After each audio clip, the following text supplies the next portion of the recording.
My art shop needs direction. Hey, no, okay, that's perfect. All right, do it just like that, okay? Here we go, and action. Look, I have a BFA in acting. My business sense could do with some refining, but I've done some research online and I've come to some realizations. Now, there is a sea of amazing artists and creators out there offering a variety of creative work, and the only way I'm gonna stand out is if I'm specific about my brand. I think of my brand as the identity of my art shop.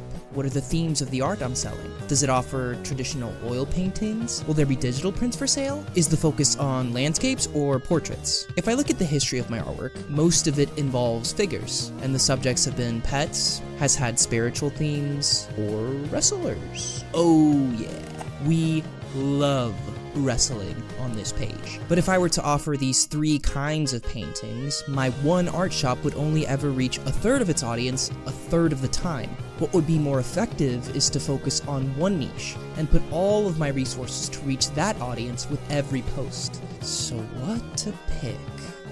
I feel good about not offering pets, spiritual themes, or wrestlers. Spiritual themes, or wrestlers. Turns out copyright laws for wrestling is pretty strict. The likeness of wrestlers is really protected. So I think the only course of action is...